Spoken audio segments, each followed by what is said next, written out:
대부분 다 낯선 분이죠. 제 얼굴 안면 잘 모르시는 분들 많을 텐데, 예, 먼 길 이렇게 아침 일찍 찾아주시는 주님으로 사랑하고 환영합니다. 아마 여러분 아침에 출발할 때 여러 가지 갈등이 있었을 것 같아요. 내가 가야 되나 말아야 되나, 내가 가서 어떤 도움을 받을 수 있지, 내가 이 비전교회 세미나를 통해서 내 목회에 지금 적용되고 있는 것인가, 아니면 단순히 그냥 점심 주고 여기 주니까 그냥 더 즐겁게 보낼 수 있을 거, 그런 마음으로 또 신경이 없는지, 어떤 마음으로 여러분이 이 세미나에 참석하셨는지 주님의 인도하심과 동심이 저와 여러분 가운데 함께하기를 원합니다. 세미나라고 하는 말이 좀 저에게 잘 체질적으로 안 맞는 것 같아요. 저는 강의라기보다는 제가 주상교회 개척에서 8년 동안 저희 교회에서 일어난 일 여러분하고 나누는, 그냥 나눔의 시간 이렇게 표현했으면 저도 늘 부담스럽고 듣는 여러분도 별로 부담스럽지 않겠는가 생각이 되었습니다. 여러분, 저를 째려보면 제가 부담스러워서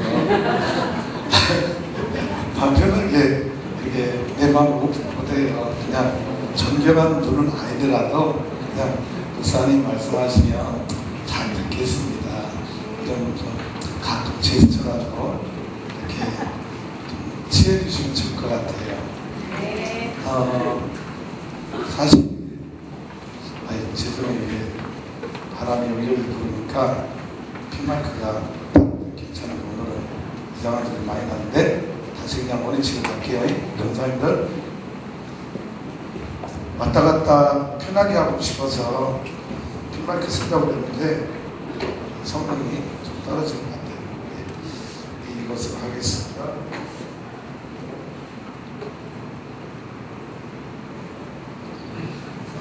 여러분, 다른 얘기죠.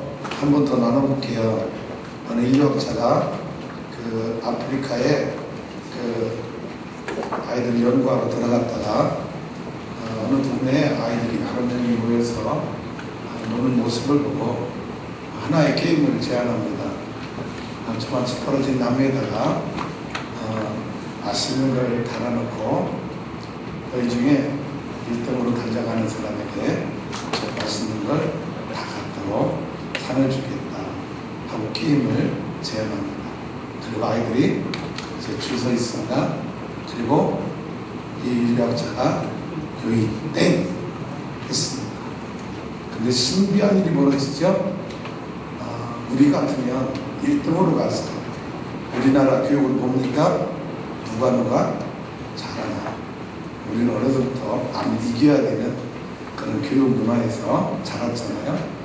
그러니까 이 인류학자가 이 게임을 제안할 때는 분명히 누군가 1등으로 달려가서 그 맛있는 걸 독차지하는 그 모습을 보게 될 것을 상상하고 게임을 제안했는데, 신기한 건 이 수십 명의 어린아이들이 손을 잡고 함께 가서 그 나무에 달려있는 맛있는 것을 함께 나눠 먹더라는 거지.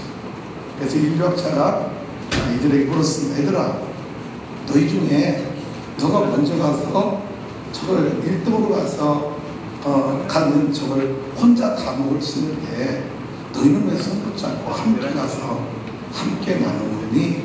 라고 물었을 때 그 아프리카 아이들이 똑같이 이걸 먼저서 한 이야기가 우분투라고 하는 말입니다. 이 우분투라는 말이 그들 언어로 무슨 뜻이냐, 모든 사람이 슬픈데 어떻게 한 사람만 기뻐할 수 있지요? 그런 의미입니다. 모든 사람이 슬픈데 어떻게 한 사람만 기뻐할 수 있나요? 여러분 한번 그 아이들 모습 볼까요? 이 아이들 저 뒤 화면 잘 보이는데 이게 제가 잘 안 보이네요. 아이들이 발을 동그랗게 좀 모여서 있는 모습이죠. 한번 이 아이들이 했던 말, 아프리카 유명한 말인데 한번 같이 해볼까요? 오번트. 이 뜻이 뭐냐면은 영어로 말하면 I am because you are. 내가 여기 존재하는 이유는 당신 때문입니다. 라는 표현이 나는 거죠. 우리 옆에 있는 분하고 한번 그렇게 인사 말씀을 주세요. 오번트. 무슨 뜻이라면? 내가 있는 이유는 당신 때문입니다. 여러분, 한국교회 부흥한 교회들, 소위 우리가 말하는 대형 교회들, 여러분 그 교회들이 그냥 있게 된 게 아니죠. 그 교회들은 결국 작은 교회들이 있었기 때문에 대형 교회들이 가능했습니다. 사실 저도 부끄럽습니다. 여러분에게 오늘 제가 세미나 한다고 자원은 했지만 여러분 저에게 내세우거나 자랑할 만한 거 하나도 없습니다. 8년 동안 개척해서 지금 아이들하고 합하면 한 200명 정도 모이는 교회가 되었는데요. 제가 저희 교회 구성원들 보니까 60%는 기존 교육이고 40%는 새신자입니다. 어떻게 보면 여러분 이 교회 저 교회에서 상처받은 사람들, 그냥 소문 듣고 오는 사람들, 그 사람들을 저희가 흡수하는 것 뿐이지 난 크리스찬으로 찾아가서 복음을 전해서 그들의 영혼을 구원하기는 저희 교회 80명 정도, 40% 정도밖에 되지 않습니다. 어떻게 보면 저희 교회는 건강한 교회가 아닙니다. 제가 볼 때 건강한 교회가 되려면 최소한 1대4, 7대3. 불신자가 예수 그리스도의 복음을 듣고 회심해서 크리스찬 된 비율이 7, 그리고 기존 교회 이사 왔다든지 타 지역에서 소개받고 왔다든지 그렇게 들어온 성도가 3, 최소한 7대3이나 6대4 정도는 돼야 건강한 교회다라고 생각하는데 저희 교회는 반대입니다. 60%는 기존 교인이 저에게 들어온 것이고 40%는 새신자들이 전도되어서 저에게 좀 잘한 성도들입니다. 근데 물론 이 40%도 적은 건 아니겠지. 어떻게 보면 지금 대형 교회들 들어가서 찾아보면 그 교회들은 40%도 더 안 될 수도 있습니다. 아마 30% 넘으면 많이 넘는다고 볼 수 있겠죠. 제가 목회하면서 개척을 지금까지 보면서 제 즐거움 중에 하나가 뭐였느냐면은 세례 주는 즐거움이 있습니다. 여러분 개척에서 5년차까지는 성탄절, 추수감사절, 부활주일 보통 15명에서 20명 정도 이렇게 세례를 넣었어요. 기독서점에 세례 증서 살아가면 성서원의 그 선교교회를 하는 김석영 장로님이 아니 목사님에게 어떻게 이렇게 세례를 많이 줍니까? 그 이야기를 참 많이 들었어요. 근데 5년이 넘어가면서부터 오는 분들은 전도된 게 아니라 소문 듣고 기존 교인들이 들어오면서 저희가 지금 그렇게 모이게 되었습니다. 여러분 개척 혹시 여러분 중에 여러분 교회 개척한 분하고 선을 개척했다.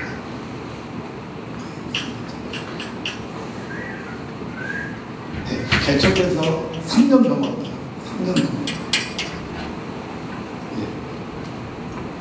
그럼 다른 분들은 3년 미만이에요? 예. 저는 91년도 안산에서 대광교회 개척하고 97년도에 필리핀 선교사가 가서 8년 동안 사역하고 2005년에 한국 들어와서 2년 안식일 갖고 2006년 1월 1일 우리 주소하는 교회를 직원을 설립해서 식당에서 예배를 시작했습니다. 물론 제가 개척하기 전에 2005년 11월 31일 날 지금 이 성전 151평을 세금 포함 4억 500만 원 주고 이 성전 부지를 매입했습니다. 은행 대출 2억 5천 받았지요. 홍성제일감리교에서 저를 위해서 저를 파송해줬던 교회입니다.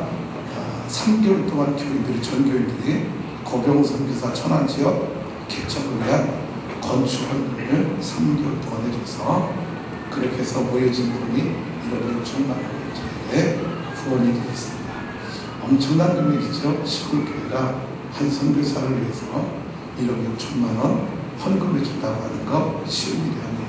그런데 거기까지 진행되기까지는 엄청난 많은 아픔과 우여곡절이 여러분에게 말로 다 설명할 수 없는 그런 일들이 있습니다. 그런데 우리 하나님은 합력해서 선물 주시는 좋으신 하나님입니다. 할렐루야.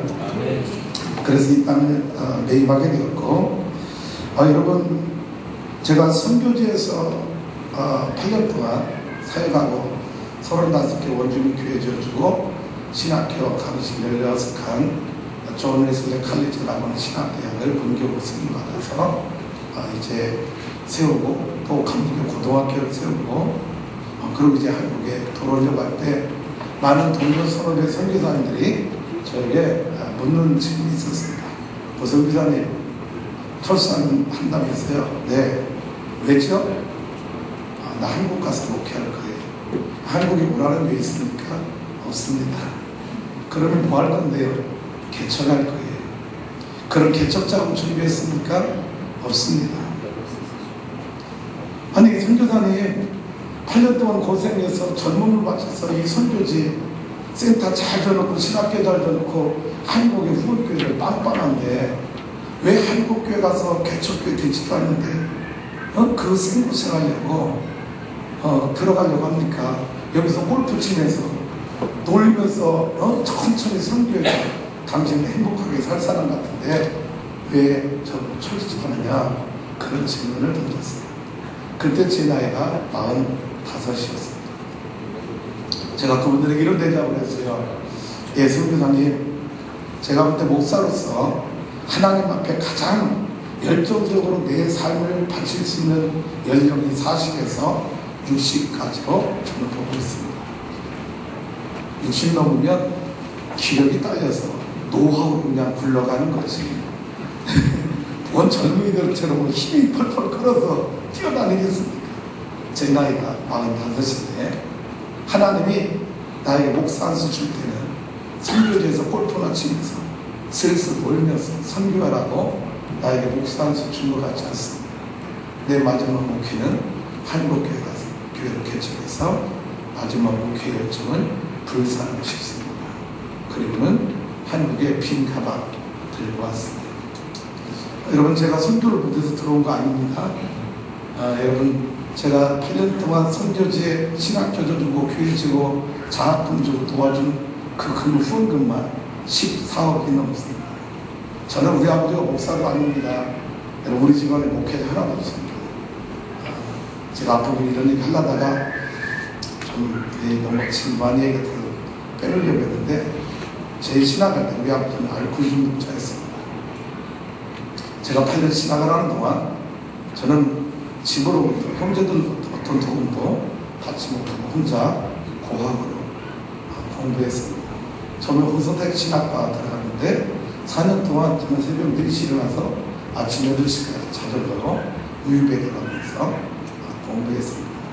8학기 동안 등록금을 제때 못해서 제적통지서를 저는 6학기 6번이나 받았던 사람입니다.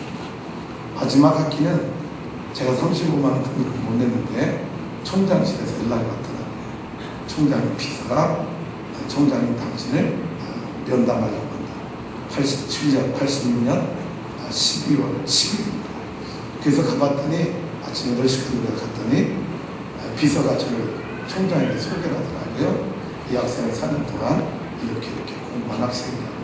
그 비서는 저를 잘 알아요. 왜냐하면 기숙사에 제가 우선 내 기숙사에 우유를 같은 사람이기 때문에 제 우유를 받아먹는 비서기 때문에 저를 잘 압니다. 그분이 총장님에게 소개하고 이제 총장을 저하고 단둘이 만났는데 그 총장님이 자기 앞에 오뚜기를 하나 테이블에 있더라고요. 저보고 그건 이게 뭔가? 예, 오뚜기입니다. 한번 쓰러뜨려보게 쓰러뜨렸죠. 어떻게 되나? 예, 일어납니다. 그걸 이 총장님이 강석규 총장님이 고지식하게 7번을 시키더라고요. 7번 했어요. 얼마처럼 마지막 7번 하고 나니까 어떻게 되지? 7번 쓰러졌는데 8번째 일어납니다. 그러면서 자기가 서울대 공과대 다닐 때 얼마나 처절하게 배고프게 공부했는지 그 고아간 이야기를 잠깐 들려주는 거예요. 한겨울에는 3일 동안 굶었는데 너무 배고플 겨울이었는데 자기 배까지 얼어붙더라. 왜? 먹을 거 없으니까 물을 마셔야 되니까. 물을 마셨는데 배까지 얼어붙더라는 거예요. 그래서 지나는데 어떻게 하면 이 배가죽을 따뜻하게 할 수 있을까? 지나는데 어느 굴뚝에서 연기가 나더라는 거예요. 그래서 그 굴뚝을 끌어안고 자기 얼음배를 녹이기 위해서 굴뚝을 끌어안고 그러면서 서울대 공과대학을 임용 졸업하고 호서대학을 설립해서 한 대학을 일으키는 교육자로 평생 살게 됩니다. 이분은 지금도 제가 알기로는 12평의 아파트에서 사시고 90이 넘은 노인인데 파출부도 등산하고 마이샤스도 자기가 직접 데려있는 아주 공손한 분입니다. 저보고 얼마 등록금 못 냈냐고 해서 35만 원 못 냈더니 자기 지갑에 35만 원 꺼내주면서 기도하자. 그러더니 이분이 기도하는데 저는 이분의 기도를 지금도 잊지 못합니다. 뭐라고 기도하느냐? 하나님께서 내게 주신 능력을 내가 이 학생에게 조금 갚아드립니다. 이 학생이 인간의 나에게 감사하지 않고 하나님께 감사하는 학생이 되게 하여 주옵소서. 예수님의 이름으로 기도합니다. 이 총장님이 저에게 35만 원 등록금을 주시면서 하셨던 기도 내용입니다. 여러분 개척교회 힘드시죠? 비자리교회 스트레스 받죠. 끝이 안 보이고 미래에 희망이 없습니다. 한국교회가 지금 위기입니다. 다 쓰러져 가고 있고 대형 교회들이 사회적으로부터 존경받는 교회가 아니라 지탄의 대상이 되고 오히려 사회적으로 대형 교회들이 역기능을 하고 있는 복음의 빛을 잃어가고 있는 그런 시대에 우리는 교회를 개척했고 목회를 하고 있습니다. 목사를 존경스럽게 보는 사람이 있습니까? 아닙니다. 불쌍하게 쳐다보고 있습니다.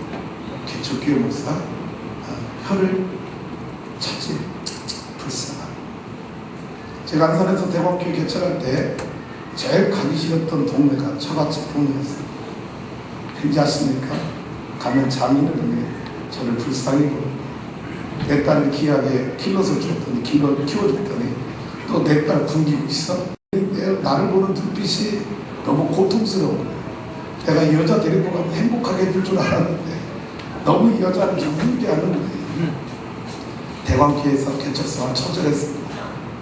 하나님의 은혜로 도움 하나도 받지 아니하고 개척 전세금 주지 아니하고 모르는 분이 저에게 50평 개척자를 그냥 주는 거예요. 안 믿어지죠? 네. 저는 경험한 사람이에요. 왜냐하면 신학교 다닐 때 내 친구들이 그랬거든요. 병우야, 너는 네 아버지가 목사도 아니고 부자도 아니라 넌 목회하려면 앞으로 고생 좀 해야 돼. 빽이 없는 사람이라는 거죠. 그래서 제가 그때 그 친구들에게 한 이야기가 이런 얘기였어요. 야, 걱정하지 마. 예수님이 2000년 전에 이 땅에 와서 복음 전할 때 야, 산가운데서 복음 전하고 전세금이 없어서 목회 못한 분이냐? 나가서 들에 가서 산에 가서 사람들에게 복음 전하면 될 거 아니야. 하나님 개척교회 책임져 주실 거야. 여러분 내 말대로 지하 50평이 그렇게 주어졌어요. 돈이 없잖아요. 반을 딱 나눠서 성전하고 한쪽은 사택을 해서 1년을 살았는데 참 우리 집 사람한테 내가 못된 짓 많이 한 것 같아요. 1년 동안 보일러 없이 살았어요. 거기에서 큰애가 태어났어요. 참 여름에는 이 공사를 그때 여러분 모래가 모자라가지고 이 주인이 건축주가 해서 바닷물을 씻지 않고 건축을 해가지고 천정에 파이프가 다 녹이 새고 1년 만에 물이 새고 여러분 지하니까 공사가 현창게 난임으로 돼서 바닥에서 물이 솟아나가지고 매일 양수기를 폴려야 되고 아침에 자고 일어나면 여름 같은 경우는 여러분 밑에 깔았던 이유가 물이 흥건하게 젖었어요. 그러면 옥상에 끌고 올라가서 떼어빼고 말리고 또 밤에 갖고 와서 그림을 깔고 잠을 잤습니다. 그 안에서 큰아이가 이제 태어나게 된 거예요. 그러면서 만 6년이 지나니까 출석비용이 30명 정도 늘어나고 결산이 4천만 원 정도 되어서 남에게 도움 요청하지 않고 살 수 있는 조그만 부분을 하나님 주셨어요. 그러다가 제가 우리 집사님한테 처녀 총각 시절에 선교사 나가겠다고 소원한 사실이 있어서 그래서 필리핀 선교사로 떠나게 되었고 가서 선교사요. 가기 전에 우리 집사는 묻더라고요. 당신 몇 년 일할 거야? 뭐 7년이니까 빨리 들어가서 한국 먹겠죠. 왜? 개척기가 어려웠지만 참 재미있었습니다. 의미가 있었고 가치가 있었고 그리고 전도에서 기른 양들이 젖을 짜는 그 양의 젖을 짜먹는 영적인 신선한 기쁨, 이 기쁨을 저는 개척교회를 통해서 경험했기 때문에 한국교회 반드시 돌아오리라 7년만 사역하고 돌아오리라 그런 각오를 하고 이제 7년 마치고 한국교회에 이제 돌아오게 되는 거죠. 그때 우리 집사람이 그러면 여보 당신 7년 지나고 이 교회는 후임자에게 다 주고 빈수 들고 그냥 떠나는데 그때 저희 교회 재산이 꽤 있더라고요. 건축원금 또 집도 나가서 부흥해가지고 집도 구한 전세금 또 교회 통장에 비축된 돈 그런데 여러분 후임자에게 아무것도 받지 아니하고 다 넘겨주고 빈손 들고 떠났습니다. 선교지 가서 1년 동안 죽어라 고생했지. 왜? 에어컨 살 돈이 없어서 1년 동안 에어컨 없는 집에서 살았어요. 우리 두 아이들이 그때 둘째 아이는 17개월 때 갔는데 여러분 1년 내내 우리 아이들 몸에 모기가 얼마나 밤마다 찾아와서 헌혈을 했는지 벌집 쑤셔놓은 것처럼 그 흉터가 남아있었습니다. 둘째 아이는 지금도 그 흉터가 남았어요.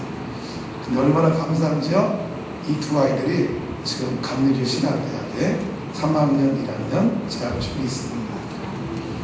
난 우리 아이들 너무 고생시켜서 한산에서 대광교회 지하에서 고생시켰지요. 그리고 선교지에서 얼마나 고생, 원주민 학교 다니면서 얼마나 고생했어요. 나는 우리 아이들은 목사 안 된다는 줄 알았어요. 근데 신기한 건 둘째 아이는 너 신학하지 말라 제발 하지 말라 말리다가 제가 져서 신학을 가게 됐다. 신학생이 되었습니다. 여러분 그래서 홍성제일교회가 저희들을 긍휼히 여겨주셔서 이렇게 헌금해줘서 땅이 마련되었는데 여러분 제가 개척교회 할 때는 두 가지 내 안에 꿈이 있었어요. 하나님 제가 45세 다시 두 번째 개척하는 거잖아요. 선교지 빼고 하나님 45세 내가 교회를 개척하는데 하나님 내가 선교지에서 놀다 온 것도 아니고 선교지에서 dengue 피부랑 풍토병으로 우리 집사람 여러분 일을 보냈거든요. 병원에 입원했는데 10일째 되는 날 여러분 내가 안 보인다는 거예요. 그러면서 여러분 그 순간 우리 집사람 천국 가는구나 그런 생각이 들더라고요. 내가 안 보인다는 거예요. 여러분 dengu균이 시신경 건드려가지고 이 시각이 전혀 뜰 수 없는 겁니다. 우리 둘 큰아들도 같이 걸려서 같이 병원에 입원했었는데 죽었다 살아났지. 1년 뒤에 제가 또 그 풍토병으로 병원에 10일 동안 식물이 날처럼 있다가 살아서 나왔습니다. 그런 선교지에서 경험들을 여러분 그렇게 하고 왔는데 하나님 나 개척하는데 나 도와주지 않으면 하나님 나 어떡하겠나. 하나님 우리 교회 개척할 텐데 우리 교회 부흥시키는 내가 두 가지 하겠습니다. 하나는 개척교회들을 섬기는 일을 하겠습니다.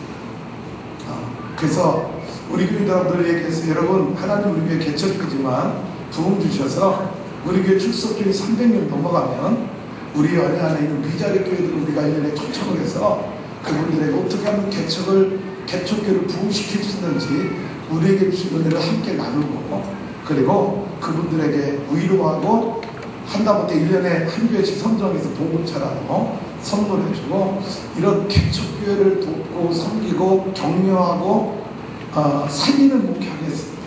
그러니 하나님 내 개척교회를 축복해달라. 그런 꿈이 저희 하나 있었고요. 그런데 우리 교회 300명 안 넘잖아요. 결사는 300명 넘는 교회보다 많습니다. 작년 같은 경우 한 6억 정도 한 것 같아요.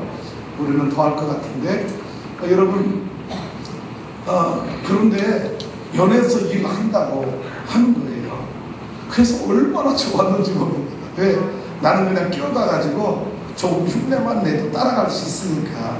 그래서 연애가 일한다고 해서 저희가 작은 교회고 아직 이런 세미나를 할 수 있는 여력이 충분한 인적 자원이나 모든 자원이 없다고 생각되었지만 그래도 우리 교회 8년 동안 주신 그 작은 부흥을 여러분들과 함께 나누고 싶어서 제가 자원해서 우리 교회 한번 할 수 있는 기회를 주세요 그랬더니 오늘 이렇게 기회가 주어져서 제 첫 번째 꿈이 지금 막 실현되고 있는 순간에 저기 서 있는 것입니다. 두 번째 꿈은 뭐냐? 하나님, 내가 결국 교회를 개척해서 분시키는 이유는 주님의 마지막 명령에 순종하기 위해서입니다. 하나님, 나 선교하겠어요. 선교하는 교회 만들 테니까 하나님 우리 교회를 부흥시켜 주옵소서. 이 두 가지 꿈을 가지고 개척이 시작됐습니다. 한번 여러분 개척하는데 3년 이상 된 교회 세 분 아까 손 들었는데 한 번만 더 들어볼까요? 예, 우리 박경수 목사님 잠깐만 하세요. 예.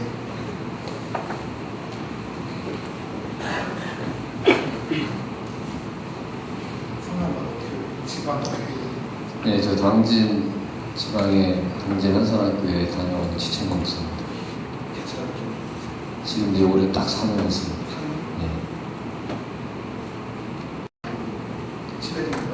지금 42입니다. 지금 예, 34입니다. 하나도 없었습니다. 네.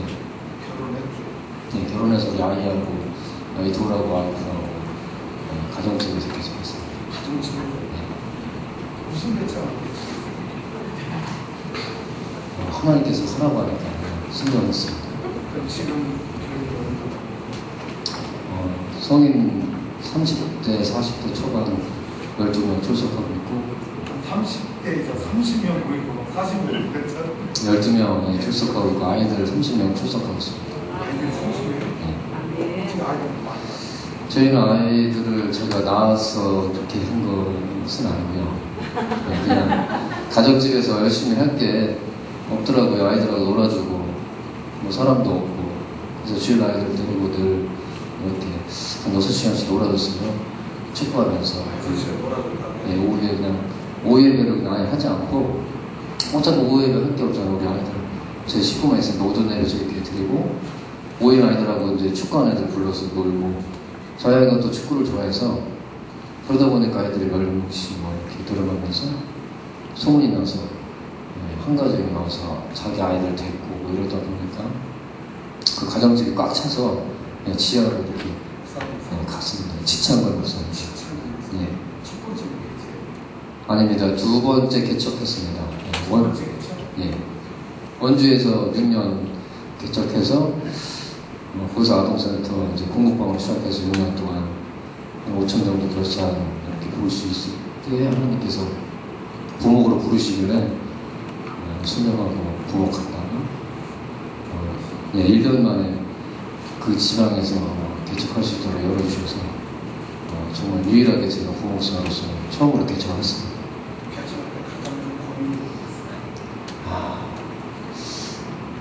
그냥 이 상태로 부흥하지 못하면 나는 진짜 정말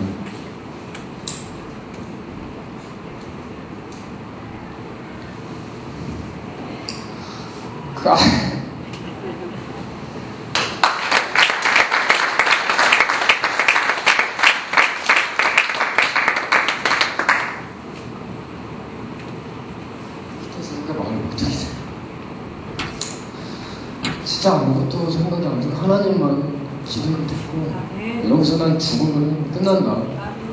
여기서 구원 못하면 난 죽는다. 그런 생각만 하기 시작했어요.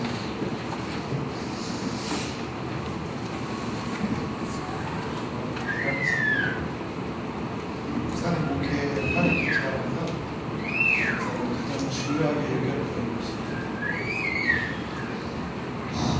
한 영혼을 천하보다 귀하게 여긴다는 그 말씀 제가 받아서 정말 한 영혼을 천하보다 귀하게 여기자. 그것만 하자. 그때 하나님께서 내가 그러면 내가 영혼을 보내주시겠다 이렇게 말씀하셨어요. 그 말씀을 순종하고 처음에 온 아이가 정신지체 장애가 왔어요. 근데 제가 당질에서 연초까지 이렇게 하루에 오고 가고 이제 거의 80km를 제가 1년 정도 촬영을 하면서 그 아이를 데리고 왔어요. 그 아이 한 명. 4번을 왔다 갔다 하니까 거의 한 80km 되더라고요. 촬영을 하고 아이들하고도 놀아주고 1년 그 아이를 섬기면서 아이들 보내주시죠. 사람 보내주시죠. 하나님이 지금 많은 도움을 주셨는데 하나님 목사님께 더 많은 은혜를 주셨다면 목사님과 같은 넥스트 비전을 주셨습니다. 제가 지금 막 들은 대로 목사님께서 지금 가지신 비전 어떻게 저랑 똑같을까 그런 생각을 했어요. 저랑 개척할 때 너무 힘들었기 때문에 하나 저에게 부흥시켜주면 제가 꼭 개척교회 정말 제가 섬기겠습니다. 그리고 정말 성경 있는 일을 하겠습니다. 하나님께서 꼭 우리 교회 부흥시켜 주십시오. 오직 하나님 기뻐하는 교회 만들겠습니다. 그런 비전을 가지고 가겠습니다. 우리 목사님 넥스트 비전 꼭 이루어져요.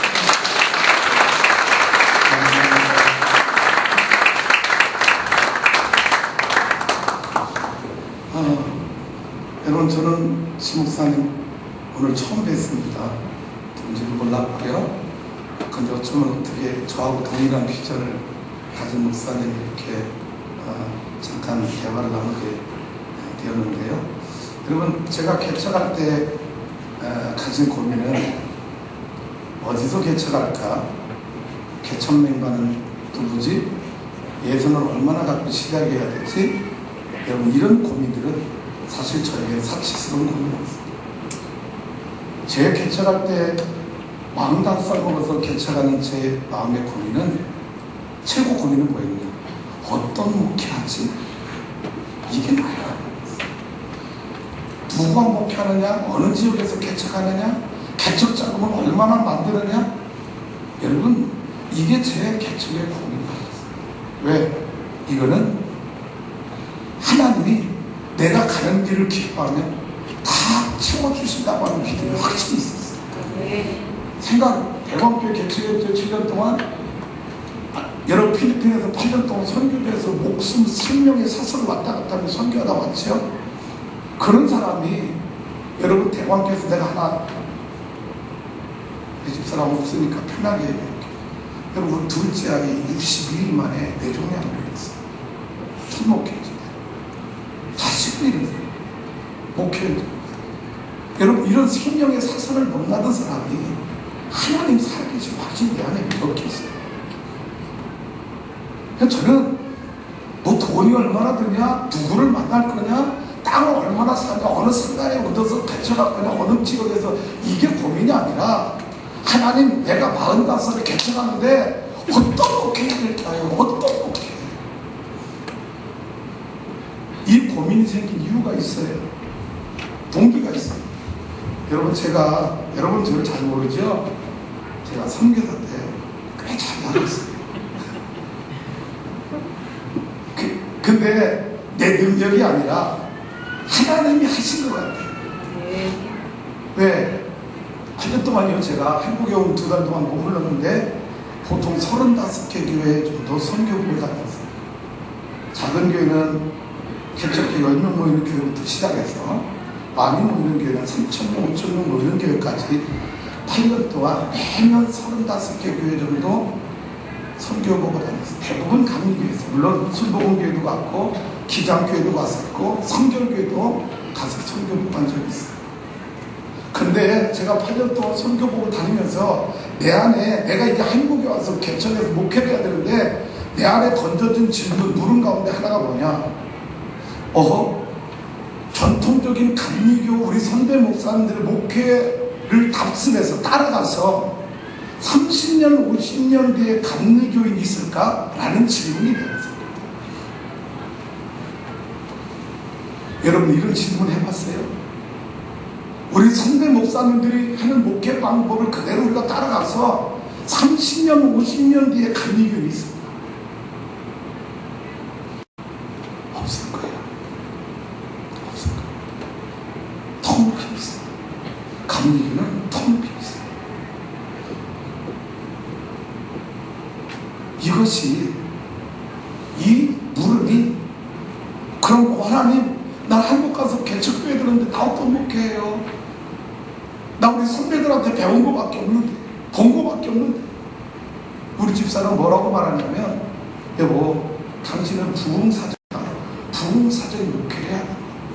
근데 그래서 여보 지금 한국교회 부흥사가 필요 없는 시대인데 내가 이제 뒷북치면서 부흥사 노릇하란 말이야.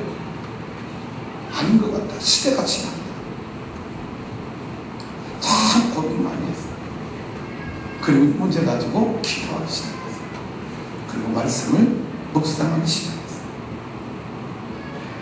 여러분 그러다가 제가 우연히 당연히 말씀도 묵상했지만 옛날 대학원 때 포트로 냈던 책을 하나 내 손에 들고 안식년 때 한 3개월 선교제 가져가서 일해야 될 일이 생겨서 그 책 한 권을 가지고 필리핀 선교제에 가서 신학교 4층을 증축해야만 되는 상황이 생겨서 들어간 적이 있는데 그 책이 후안 카를로스 오르티즈 목사님의 제자입니까? 라는 책이었어요.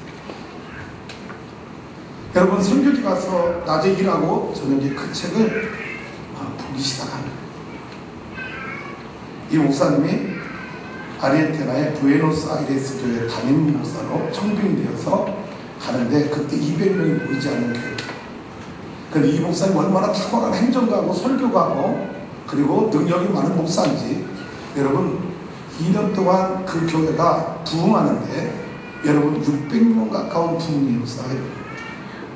그래서 이 목사님 유명 아르헨티나뿐만 아니라 남미 지역에서 교회 부흥시키는 탁월한 그 목사로 강사로 이제 초빙을 받아서 여기저기 강사로 교회 부흥에 강사로 초청받아가서 강의. 그리고 여러분 다 읽었던 내용이에요. 그리고 자기 교회는 수많은 교회들이 찾아와서 모델 부흥하는 모델 교회로 많은 분들이 방문하고 교남을 하고 탐방을 오는 교회가 되었어요. 그런데 이 후안 카를로스 목사님이 어느 날 자기 교회를 묵상하는데 자기가 자기 교회 사역의 중심에 들어가서 막 활동할 때는 자기 교회가 굉장히 건강하고 다이나믹한 모습이 보이는데 자기가 그 중심에서 싹 빠져나갔다고 생각을 하니까 그때 자기 교회는 와르르르 무너지더라고요. 그러면서 자기 목회에 고민을 갖게 되는 거죠. 내 목회가 뭔가 잘못된 거 아니냐. 내가 빠져나가도 내 교회는 여전히 건강해야 되고 내가 없어도 내 교회는 여전히 잘 돼야 하나님의 교회인데 왜 내가 빠져나간다고 내 교회가 왜 무너지지? 내 목회 문제가 뭐지? 그러다가 그 고민하다가 이분이 중직들에게 허락을 받고 2주 동안 리트리트 센터 수동에 들어가서 2주 동안 묵상을 하기 시작합니다. 그때 성령님으로부터 두 가지 음성을 듣는데 첫 번째는 야 후안 카를로스 오르티즈야 너는 200명 모이는 교회에 600명 모이게 했다고 했어요. 너 교회 부흥시켰다고 전국에 돌아다니며 세계적으로 돌아다니며 강사를 뛰고 있지. 그런데 2년 동안 내 사역의 현장에 나의 도움이 필요한 적이 어느 부분 있어. 너는 나 없이 내 제주를 이렇게 할 거야. 두 번째 질문. 야 후안 카를로스야 너희 교회가 200명에서 600명 늘어났다고 넌 부흥했다고 자랑하고 다니는데 그건 부흥이 아니라 너희 교회는 영적 비만증에 걸릴 거야. 숫자만 늘어난 거지 200명이 가지고 있던 영향력 600배로 영향력이 커져야 되는데 너희 교회는 영향력은 200명 모이거나 600명 모이거나 도움이 됩니다. 숫자가 늘어난 영적 비만증에 걸린 거지 너에겐 부흥한 게 아니야. 이런 책망을 이 목사님이 받게 됩니다. 그리고 돌아와서 보니 하기 시작한 게 주님의 말씀을 묵상하면서 시작한 게 제자훈련이었어요. 저는 우리 아까 차 목사님 그랬나? 지 목사님? 네. 지 목사님 마지막 피죠. 아니 목회에 가장 중요하게 여긴 부분이 뭐냐? 물었을 때 저는 소름 끼칠 정도로 놀랐어요. 한 영혼을 천하보다도 귀하게 여깁니다. 여러분 행복해요? 단 여러분이 묻고 싶어요. 나는 지금 내 목회 현장에서 행복합니다. 난 예수님 때문에 기뻐하고 있는 거예요. 난 예수님 때문에 내 교회를 바라보면서 나는 엔조이하고 즐기고 있다. 내 목회를 즐기고 있다. 아니면 늘 다른 교회는 몇 명 모인다는데 내 동기는 지금 몇 명 모이는 게 다른데 늘 다른 교회와 비교하면서 열등의식에 주눅들어 있는 거예요. 한 5년 전으로 기억이 되네요. 달라스 신학교회 윌라드라고 하는 신학 교수가 한국에 방문해서 그분이 인터뷰한 내용이 국민일보에 실린 기사를 저는 지금도 기억하고 있어요. 이분이 이런 얘기를 하더라고요. 목사는 적어도 목사는 그 도시에서 가장 행복한 사람이 되어야 되고 행복한 이유가 무엇인지 그 도시 사람들에게 말해줄 수 있어야 됩니다. 네. 할렐루야? 네. 동의하십니까? 네. 근데 우리는 많은 부분에 숫자를 가지고 말합니다. 너네 몇 명 모여? 결산이 얼마야? 야, 너 좋겠다. 너 성공했다. 너 행복했다. 세상적 잣대로 행복과 여러분 성공을 말합니다. 교회는 아니라는 거예요. 난 교인 한 명 없어. 예수 때문에 내가 행복할 수 있다. 난 내 목회는 성공한 목회라고 확신합니다. 여러분 내가 행복하잖아요. 내 주변 사람은 행복합니다. 내 아내도 행복하게 되고 말씀드렸죠. 우리 아이들 고생 쫀쫀히 했습니다. 생각해봐요. 큰아이요 초등학교 원중이 초등학교 졸업하고 한국 왔는데 중학교 갔는데 여러분 우리 아이가 한국말을 이해를 못하는 거예요. 어느 날 집에 와서 물어보면 아빠 우리 선생님이 남자는 입이 무거워야 된다는데 입을 어떻게 저울로 달아보냐는 몇 근이 나가는지 입을 어떻게 저울로 달아보느냐는 거예요. 입이 무거워야 된다는 말의 의미를 모르는 거예요. 여러분 그러니 성적이 나올 리가 있겠어요. 중학교 성적이. 거기다가 홍성에서 학교 다니다 천안으로 중간에 2학년 때 전화 왔잖아요. 그런데 고등학교 중학교 내신 성적이 안 되니까 천안을 또 우리 큰아들 갈 때 400~500명 떨어졌습니다. 천안 시내 와서. 여러분 저는 천안으로 하는데 우리 아들은 업성고 시험 봐서 떨어져가지고 어디 간지 알아요? 60명 미달된 목천으로 제가 태워다 줬어요. 원서내는 날 그날은 가야 될 것 같더라고요. 근데 갔는데 학교 딱 도착하니까 이름이 뭐라고 하는지 알아요? 아빠 속도 모르고 아빠 이 목천으로 하나님 나를 위해서 예비한 학교야. 여러분 아버지는 속이 뒤집어지는 거지. 업성고도 떨어져가지고 여기 가는 이 아들을 믿고 한 아버지 심정. 내가 천안을 모르지만 천안에서 고등학교 나왔잖아.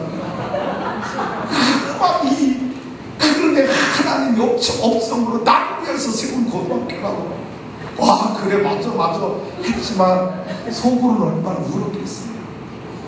근데 그 아들이 업성 여러분 목천동에서 감시를 받았어요. 수시는 넣는데 모건대에서 장학생 붙어서 장학생 공부하는데 같이 붙어가지고 얘가 도시에서 공부하고 싶다 그래서 글을 봤어요. 여러분 정말 여러분 나는 우리 아이들이 내가 목회하면서 가난하고 힘든 것 때문에 늘 불평하고 원망하고 내가 행복하지 않았다면 우리 아이들이 아버지 길을 간다고 했을까? 그렇지 않았다.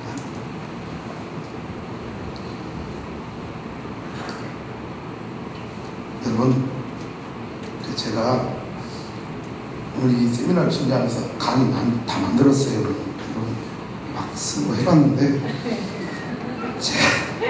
제가 쓰면서 하나님 앞에 이런 기도했어요. 하나님, 내가 자랑하고 싶거나 나를 드러내고 싶은 것 하나가 있으면 지하해 주옵소서. 그만 썼다가 아니야, 이거는 나를 드러내고 싶은 문구야, 문자는. 그럼 막 지웠어요. 이거 우리 교회 자랑하려고 하는 것 같은데 이것도 빼야 돼. 그러면서 우리 오늘 섬김이들에게 이런 얘기를 했습니다. 여러분, 오늘 오시는 분들이 몇 분 오실 줄은 모르지만 그분들이 제 강의에는 아마 30분 정도는 받았어요. 나머지는 간증자들, 그리고 안내위원들, 주차들, 이분들 다 제자들 받은 분들이거든요. 여러분들의 섬기는 모습을 통해서 70%를 받을 것입니다. 그런데 우리가 조심해야 될 게 있습니다. 뭐냐? 저나 여러분이나 우리의 섬김이 나를 드러내고 나를 빛내는 게 아니라 그리스도를 빛나게 해야 합니다. 예수를 빛나게 해야 합니다. 그런 섬김이 이루어져야 오늘 우리 이 세미나의 섬김이 주님이 기뻐하시는 섬김이 될 줄로 믿습니다.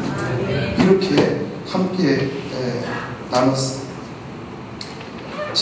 5월 마지막 주에 저희 지방에서 예수의 연합 성회를 했는데 서울의 은혜교회 문충홍 목사님 강사로 모셔서 집회를 했습니다.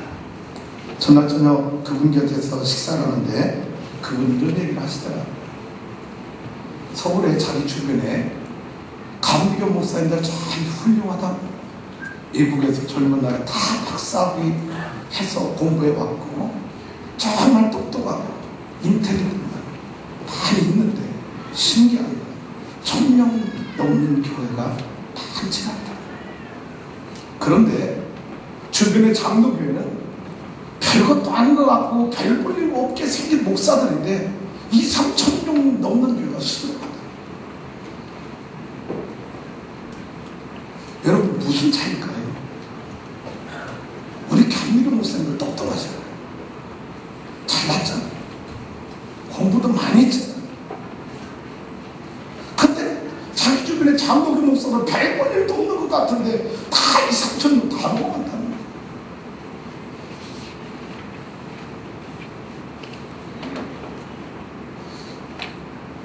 저는 우리 감리교, 우리 두 아들이 감리교 신학대 가다 보니까 우리 아이들한테도 좀 그런 얘기 했어요.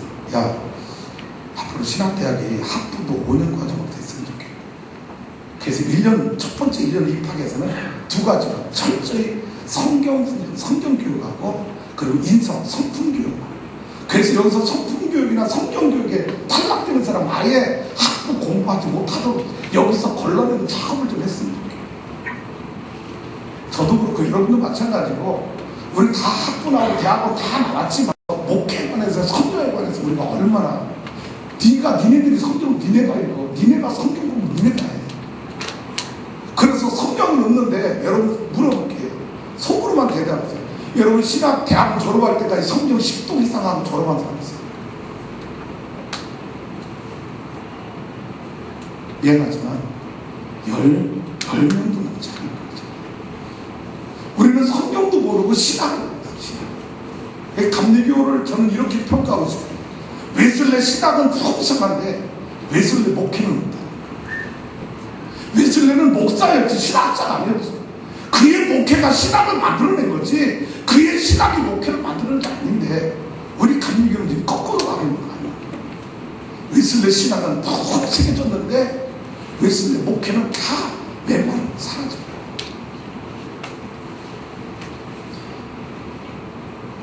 우리 선배님들에게는 대단히 죄송하게 생각합니다. 여러분, 우리 천안지역도 제가 고등학교 다니던 30년 전에는요, 여러분 감리교 외에는 거의 타국가는 보기 쉽지 않았어요. 천안지역 감리교를 중심으로 해서 감리교 밭이라고 할 정도로 천안지역은 다 동서남북 사방 팔방이 다 감리교였어요. 그런데 지금은요 아닙니다. 장로교가 동서남북 다 뻗어나갔어요. 왜? 여러분 30년, 50년 뒤에 천안지역 어떻게 됩니까?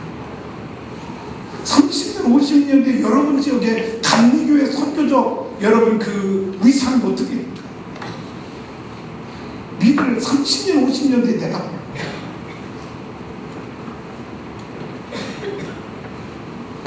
제 제자훈련의 목회는 여러분 외부의 다른 타인의 권유에 의해서 내가 제자훈련을 한 게 아닙니다. 내가 45살 먹어서 한국교회 와서 두 번째 개척을 하는데 내가 이 45살 먹어서 개척을 해야 되는데 어떤 목회를 해야 될까? 어떤 목회를 해야 될까? 감리교 30년, 50년대의 모습을 바라보니까 너무 암담한 거예요. 이 내면적 동기가 제자훈련하게 된 동기입니다. 누가 나에게 제자훈련하라고 권하지도 않았고 제자훈련이라는 말을 듣지도 못했어요. 내적인 동기에 의해서 제자훈련이 시작합니다.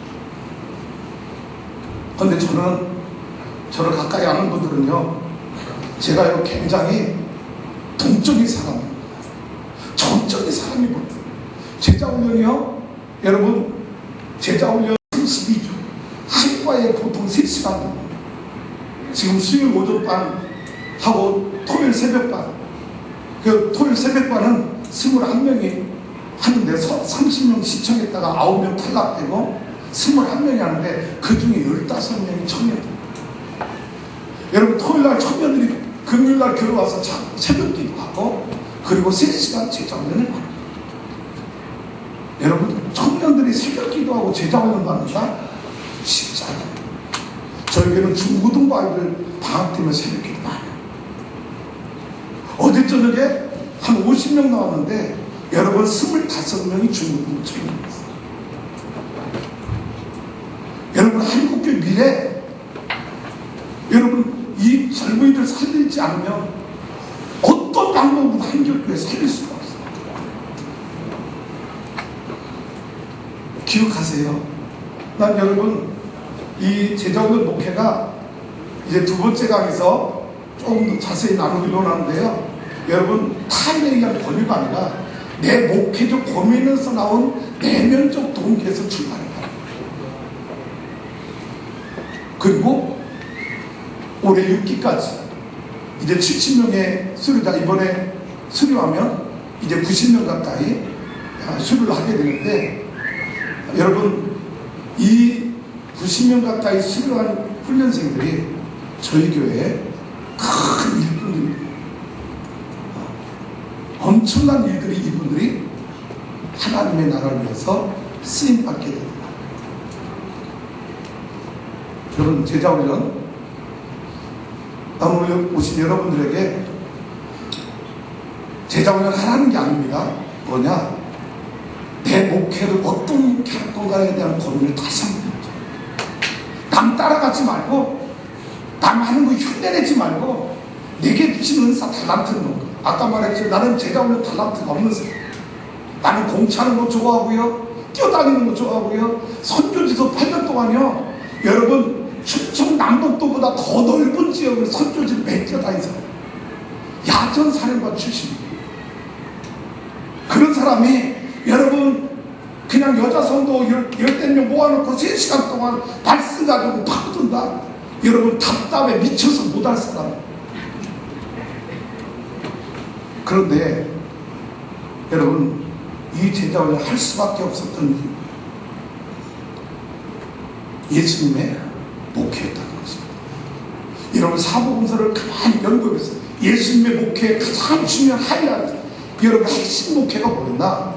12명의 제자를 선택하고 3년 동안 12명의 제자를 가르치고, 그리고 부활한 주님이 40일 동안 습찬하시기 전에 이 40일 동안 지상 사역할 때 여러분 만난 사람들, 군중이나 물이나 청중을 만난 게 아니라 예수님은 12제자들을 만나는 일에 집중했어요. 그리고 그분이 하늘나라로 올라갈 때 자기가 가졌던, 자기가 했던 그 사역을 여러분 다른 사람들에게 위임해 준 게 아니라 그 제자들에게 위임해 준 거예요. 그러면서 마지막 뭐라고 말합니까? 너희는 가서 모든 민족으로 제자를 삼아 아버지와 아들과 성령의 이름으로 세워줘. 뭐냐? 여러분 보네포는 이 말씀 이렇게 주석했다고 하잖아요. 베드로야, 내가 너를 내 제자 만든 것처럼 너하고 똑같은 제자 만들어놔. 보네포라는 신학자는 이 말씀을 이렇게 주석했다. 제자 만들어라. 제자 만들어라. 예수님의 목회가 제자 훈련 목회였다. 그래서 저는 내 안에 없는 은사라고 생각합니다. 이 제자 훈련에 관해서 고민하게 되고 그 부분에 책을 읽게 되고 그래서 여러분에게 죄송해요. 아까 우리 엄재영 감사님이 오늘 여기도 타고 출석하기 위해서 드린다고 그랬는데 죄송해요. 여러분 많이 못 준비했어요. 왜냐하면 때가 안 좋네요. 저희가 항상 재정에 제가 목표한 한 2억 정도 항상 재정이 있었던 것 같은데 한 달 전에 갑자기 옆에 땅이 공매가 나가지고 27억 정도 땅을 사게 됐어요. 그래가지고 27억 만들면 지난 딱 한 달 됐어요. 5월 27일 날 마지막 잔금 치렀으니까. 그래가지고요 오늘 여러분 섬기는 거는요 은행에서 대출 받았어요. 많이 못 드리고 그냥 은행 1인당 7만원씩 준비했고요. 그 대신 책을 10만원씩 10만원씩 7만원이 뭐야? 책을 대출은 세 권씩 여러분에게 드리는데 그 세 권이 다 뭐냐? 제자훈련에 도움을 줄 수 있는 아주 좋은 책들을 제가 여러분들에게 물질만 주는 것보다는 기왕 우리 교회가 제자훈련에 관한 이런 그 강의를 하게 되니까 제자훈련에 도움을 줄 수 있는 책을 소개해 주는 게 좋겠다. 선물을 주는 게 좋겠다. 그래서 책을 여러분에게 준비했어요. 그래서 여러분 책을 보시고 여러분 제가 제자훈련 해야 된다면서 하지 마십시오. 여러분 안에 제자훈련에 대한 고민을 갖고 내면적 동기가 일어날 때 그때 하라는 거예요. 왜? 남이 하는 거 흉내내면 오래 못 갑니다. 지치고 포기하게 되죠. 다른 게 더 좋은 게 있다 하고 거기를 따라가게 되는데 여러분 내적 동기에서 출발한 건요 누가 말려도 하지 말라도 끝까지 가게 돼 있어요.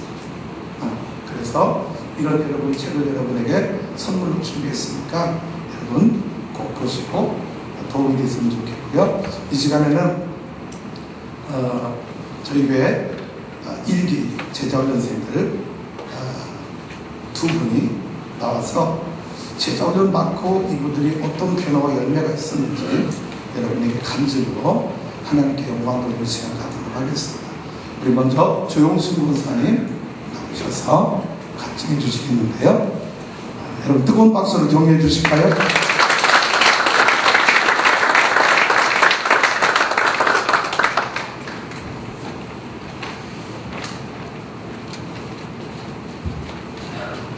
할렐루야. 이렇게 영광된 자리에 소개해 주신 하나님께 우선 모든 영광 올려드립니다. 주사하는 교회 일기 제자 훈련생 조용순 권사입니다. 저는 30이 될 때까지 교회와 예수님에 대해서 전혀 알지 못하던 사람이었습니다. 결혼하고 2년 되던 해에 예수님을 강제로 영접하게 되었습니다. 벌써 지금부터 24년 전 이야기입니다. 그 이유인즉슨 지금 우리 교회에서 사역하고 계시는 이희숙 장로님이 우리 신우인데요. 그 남편께서 투병 중에 있었는데 온 가족이 교회 나가 하나님을 영접하면 한다고 해서 11식구와 우리 가족 모두가 예수님을 영접하게 되었습니다. 그 우리들은 교회보다는 기도원에 더 많은 신앙생활을 하게 되었지요. 그렇지만 모든 식구를 구원시킨 신우 남편은 몇 년 안에 솔천하게 됐고 억지로 예수 영접한 우리 가족은 하나님을 모른 채 일명 썬데이 크리스찬으로 15년 신앙생활을 하게 됩니다. 당연히 주일 성수보다는 내 생활을 먼저 했고 교회 다니는 것도 죄 안 짓고 착하게 살고 복만 받으면 되지 하는 생각으로 신앙생활을 하였죠. 근데 시간이 지나고 온전한 주일 성수가 주일 성수를 하게 되고 수요 예배, 새벽기도 이렇게 점점 하나님과 가까이 하는 생활이 늘어가면서 내 안에 답답함이 찾아오게 됐습니다. 그것은 성경이 이해가 안 되면 성경에서 있는 모든 말씀들이 믿어지지 않은 거예요. 어디 가서 배우고도 싶었지만 이단에 빠질 것 같은 그런 두려움 때문에 망설이게 됐습니다. 이로 인해서 나의 믿음 생활은 점점 도태되어 가는 중에 섬기던 교회에서 사탄의 역사인지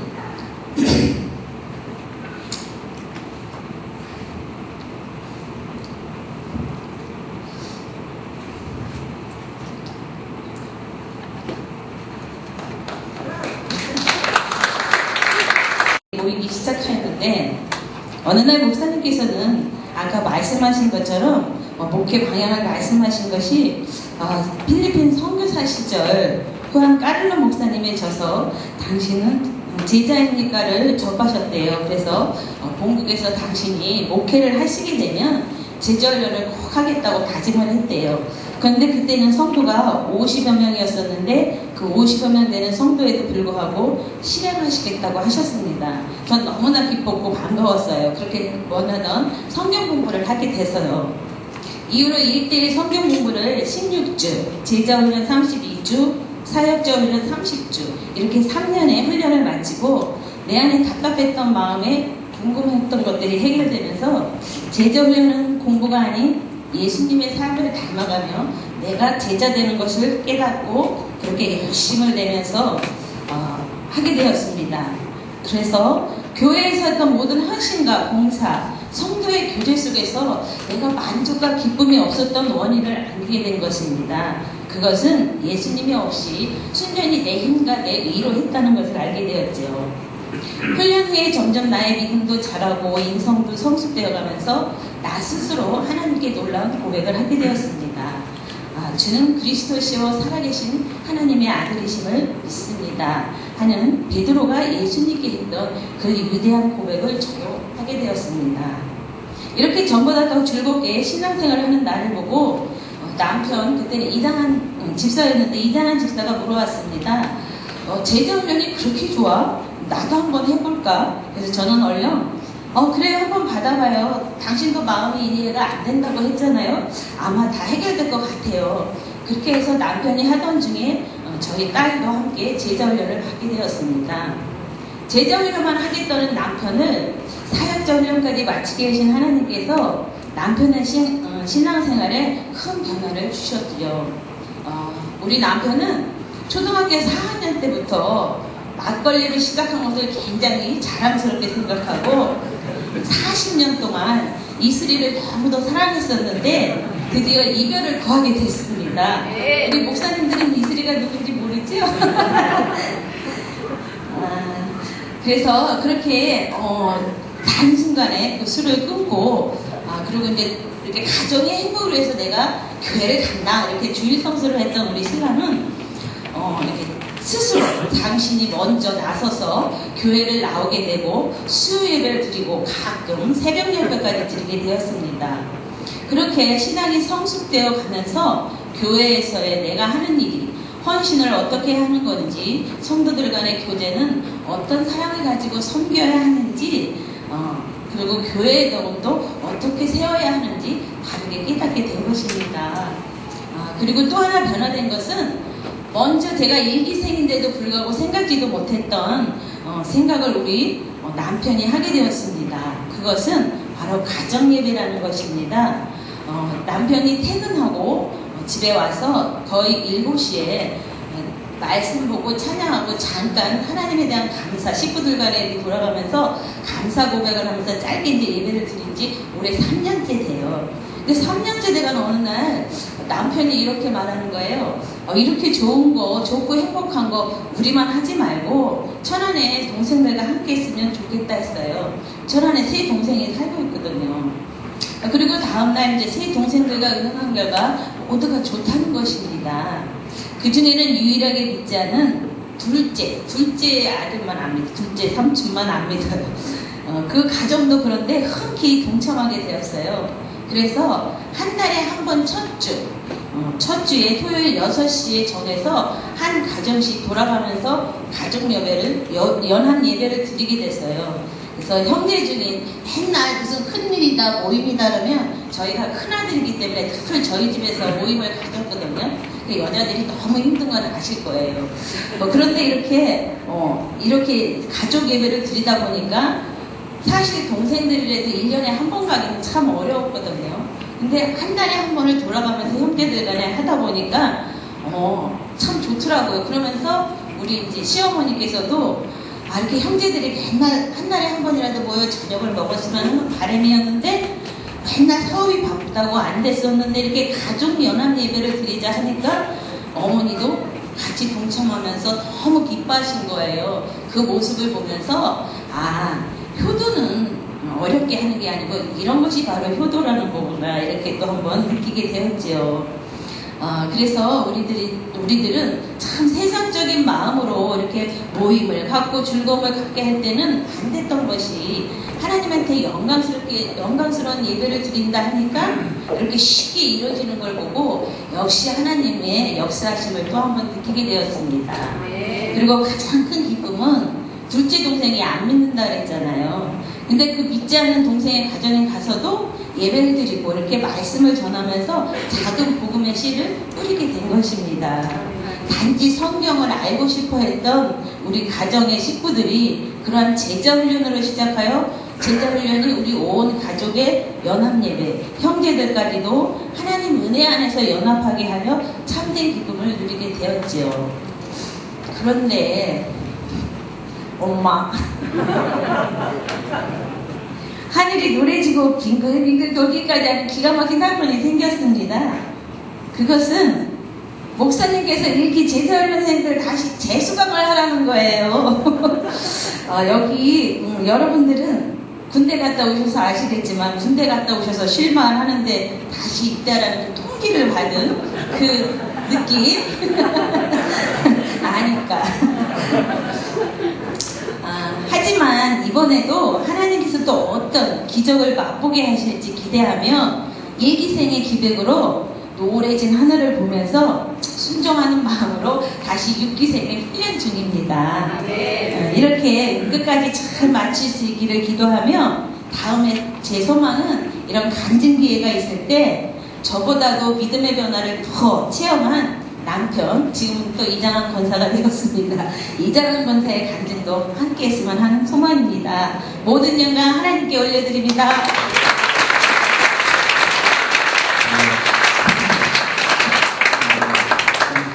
우리 권사님 가정 제자훈련을 통해서 가정이 회복되고 그리고 모든 형제가 이제 한 달에 한 번씩 가족예배로 이렇게 드려지는 놀라운 열매를 경험하게 되는 그런 가정입니다. 다음에는 우리 이윤경 집사님인데요. 이 집사님은 시집 와서 저희 교회에서 처음 신앙생활한 그 집사님이 제자훈련을 통해서 어떤 변화가 있었는지 함께 나누도록 합니다.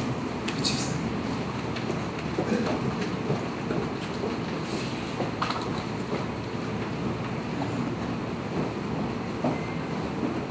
떨지 않도록 여러분 큰 박수로 환영해 주시기 바랍니다.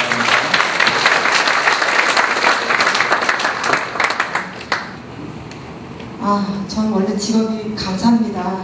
그래서 떨지 않는 건 자신 있었는데 아까 우리 지 목사님 인터뷰 이후 때 눈물이 터져가지고 아직까지 가슴이 너무 떨립니다. 먼저 너무도 부족한 저를 간증자로 세워주신 하나님께 정말 영광드립니다. 저는 믿지 않는 집안에서 태어났고 또 어렸을 때부터 아버지가 좀 긴 병원 생활을 하셔서 가정이 굉장히 어려웠습니다. 근데 이제 친구들한테는 인기도 많고 또 공부도 꽤 했습니다. 그래서 학창시절 내내 반장도 하고 전체 회장도 하고 그러니까 제 자신감이라고 해야 되나요? 프라이드가 굉장히 강했습니다. 그런데 이제 대학에 진학하고 나니까 모든 것이 바뀌어서 제가 굉장히 부정적인 사람이 되었습니다. 아무리 아르바이트를 해도 버스비도 점수값도 없을 때가 굉장히 많았습니다. 또 전공책을 한 번도 사지 못해서 시험 때는 도서관에서 이제 친구들 몰래 이렇게 친구들 책 복사해서 공부하고 아무리 쳐다봐도 저는 너무 가난하고 촌스럽고 그런 시골 여자였습니다. 그리고 굉장히 오랫동안 짝사랑했던 선배한테 고백을 했는데 난 네가 여자로 안 보인다고 네, 보기 좋게 차이기도 했습니다. 어학원에 해외 연수까지 다니면서 공부하는 친구들을 보면서 시험이 끝나면 이제 값비싼 파마도 하고 명품 가방도 들고 다니고 또 좀 고급 음식점 다니면서 때로는 이제 자가용에 자기 친구들 태우고 야구 경기 보러 가고 저는 그런 동기들 보면서 정말 세상이 불공평하다고 생각했습니다. 또 그러다 보니 고생하는 엄마를 자랑스러워하기보다 자꾸 숨기고 싶어하는 사람이 되어버렸습니다. 대학교 2학년 때 소위 말하는 학생운동 주동자가 돼서 구치소 생활도 했었습니다. 네. 그리고 이제 사회에서 소외됐다고 했던 동성애자 모임에도 가입하게 됐고 재개발 지역의 그 빈민 반대 운동에도 가게 됐고, 심지어는 창노촌에 봉사활동을 간다고 하면서 나도 이 사람들과 똑같은 약자고 사회의 피해자라고 생각하면서 나는 봉사인데 그들을 돌보는 게 아니라 사실은 이제 그들과 함께 국가의 원수를 욕하고 우리나라 제도가 잘못됐고 이 나라는 망할 거고 이런 비평과 이제 분노만 부추겼던 것 같습니다. 술도 좀 많이 마셨습니다. 제가 한 번은 하도 술을 마시니까 엄마가 그런 얘기 하시더라고요. 안 그러던 애가 왜 대학 가더니 1년 365일 중에 5일 빼놓고 술을 마시냐고 심지어 세고 계시더라고요. 근데 술 마시면 이제 기분도 좋아지고 또 마음껏 욕하고 또 실수를 해도 술에 취했다고 이렇게 피해갈 수 있었기 때문에 술자리가 항상 좋았습니다. 졸업한 후에 직장 생활하고 돈을 벌면 인생이 달라질 줄 알았는데 아니었습니다. 버는 돈은 꼬박꼬박 빚을 갚아야 됐고 또 직장 동료들에게 이런 사실이 알려질까봐 두려워서 동료들 앞에서는 오히려 씀씀이가 컸습니다. 밖에서는 이제 비싼 커피 마시고 멋지게 밥을 또 쏘고 또 집에 돌아오면 월세 어떻게 내나 빚은 어떻게 갚나 하는 생각에 잠을 못 자고 이런 이중 생활을 하게 되었습니다. 누군가가 제게 교회를 가자고 다가오면 종교라는 것은 의지가 약한 바보들이나 가는 거라고 빈정거리면서 한편으로는 이제 미래가 너무 암담하다는 생각에 난생 처음 받은 보너스를 몽땅 구판에다가 써버리기도 했었습니다. 이런 제가 추수하는 교회에 오게 된 것은 바로 제 술친구 때문입니다. 지금 제 남편인데요. 처음 시댁에 인사를 갔는데 저희 시어머니가 성경책을 턱 주시면서 아무것도 필요 없고 교회만 다니라는 것이었습니다. 사실 좀 가진 게 없었기 때문에 아무것도 필요 없다는 좋았지만 교회를 다니라니까 갑자기 앞이 좀 깜깜해졌습니다. 알고 보니 아버지는 시아버님은 장로님이시고 시어머니는 365일 새벽 기도하시고 교회 봉사는 도맡아서 하시는 유명한 골수 집안이더라고요. 그 순간 저는 이거가 잘못됐다, 이거 잘못 잡혀들었다 생각이 들었습니다. 그래서 어떻게 해야 되나, 마땅히 이 남자 말고 결혼할 남자도 없고 또 나 좋다고 하는 사람도 없고 큰일 났다 이렇게 생각하고 있었는데 남편이 저한테 그러더라고요. 자기도 자정의 평화를 위해서 교회를 가는 거지 교회를 열심히 다닐 생각은 없다. 그리고 결혼하면 천안에서 따로 살 거기 때문에 안 나가도 된다고. 그래서 결혼했습니다. 그래서 한 신혼 6개월간 매일 이제 주말마다 여행 다니고 영화 보고 뮤지컬 보러 서울 올라가고 가난해서 이제 못했던 거, 하고 싶었던 거, 친구들이 했던 걸 막 하고 다녔습니다. 그러다 보니까 이제 남편이 벌어다 주는 돈이 너무 좋았습니다. 이게 사람들이 말하는 여유고 행복이구나 이렇게 착각하고 이제 살았습니다. 근데 이제 시댁에 갈 때마다 저희 시어머니는 너무 검소하시고 또 저희 위해서 헌신적이시고 항상 너무 다정하고 친절하고 시어머니 생각할 때마다 너무 감사합니다. 시어머니 모습에 계속 죄책감이 들더라고요. 그래서 결국 저는 시어머니께서 지목해주신 고병호 목사님이 대신 추수하는 교회에 오게 됐습니다. 교회 다닌 지 3개월쯤 접어들었는데 목사님께서 제게 제자훈련을 제안을 하시더라고요. 시부모님도 체면도 있고 해서 혹시 하면 시어머니가 칭찬하지 않으실까 해서 시작을 했습니다. 처음에 6개월 과정은 1대1 제자훈련을 시작했는데 어느새 1년간에 다시 제자훈련 또 1년간의 사역지원을 연이어서 하게 되었습니다. 제자훈련에는 이제 주제별로 말씀을 암송하는 숙제가 있습니다. 굉장히 부담스러운 숙제였습니다. 그런데 참 놀라운 것은 처음에는 이제 말씀을 알아야 되겠다, 아무것도 모르고 다니면 안 되겠다라는 생각으로 암송을 했는데 이게 말씀을 암송할 때마다 제 마음에 너무 감사해서 또 너무 창피하고 부끄러워서 많이 울게 됐습니다.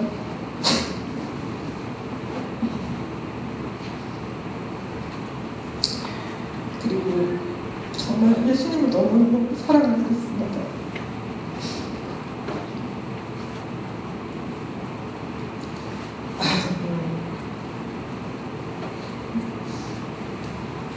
저는 많이 부족했던 하나님을 정말 전적으로 신뢰하고 의지하게 됐고 너무나 선하셔서 저 같은 사람도 인도해 주신 하나님을 찬양할 수밖에 없었습니다. 암송 말씀은 그때 처음 암송 말씀 아직도 제 기도의 화두가 되고 제가 갈등과 고난을 만날 때마다 이기는 힘이 되어줍니다. 그리고 제가 만나는 사람들에게 나눌 수 있는 축복의 메시지도 되어줬습니다. 제자훈련은 생활축제라는 것도 있습니다. 이게 맨정신으로 하기엔 낯간지러운 게 굉장히 많습니다.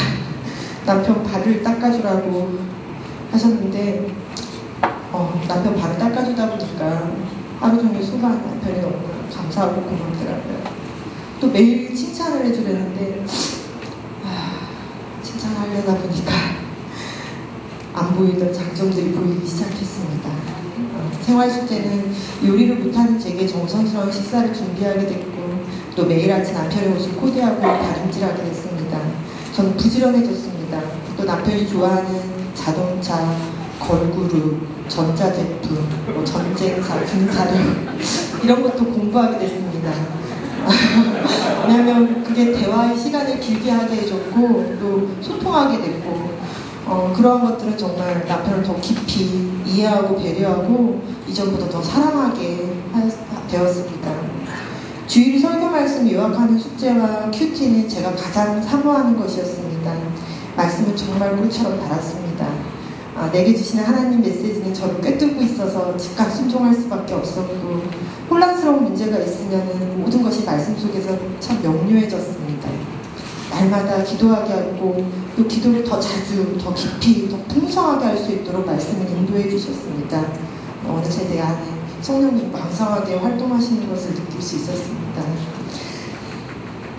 주님의 고난과 사랑을 묵상하면서 저는 오랫동안 용서하지 못했던 사람도 용서했습니다.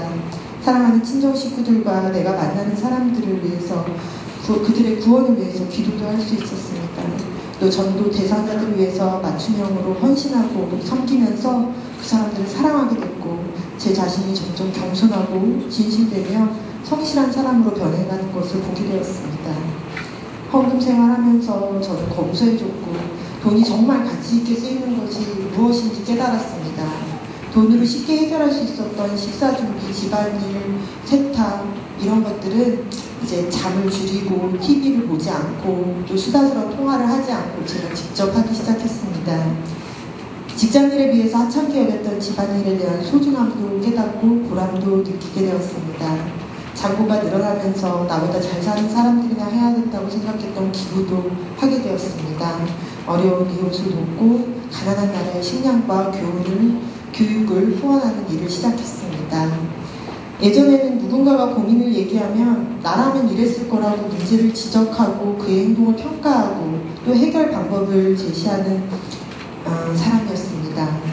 또 적절히 해결 방법이 내 생각이 나지 않으면 좀 그럴듯하게 좋은 데 가서 밥을 좀 사주면서 우스갯소리 하면서 위로한답시고 떠들고 그리고 속으로는 그래 나만한 친구가 없지 하면서 자만했던 것 같습니다.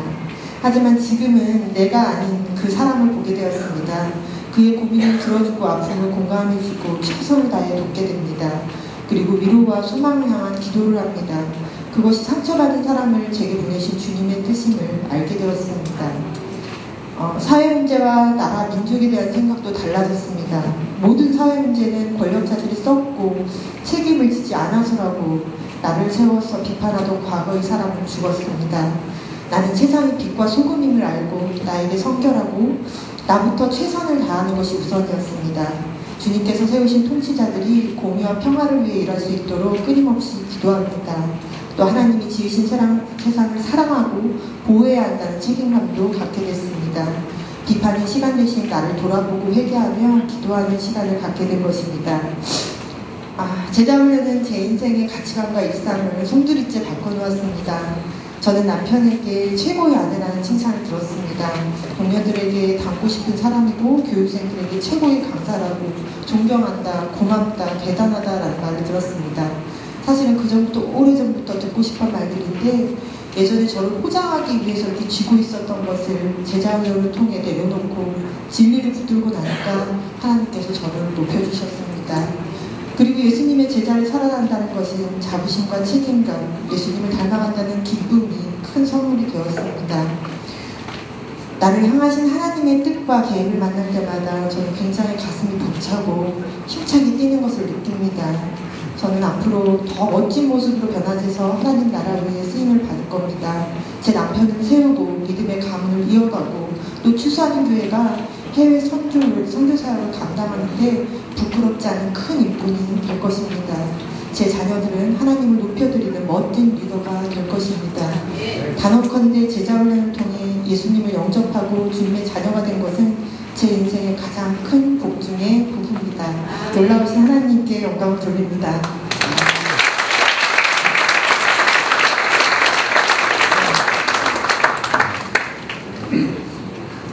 예, 우리 윤경 집사님 시부모님 홍성재가에게 장 섬깁니다.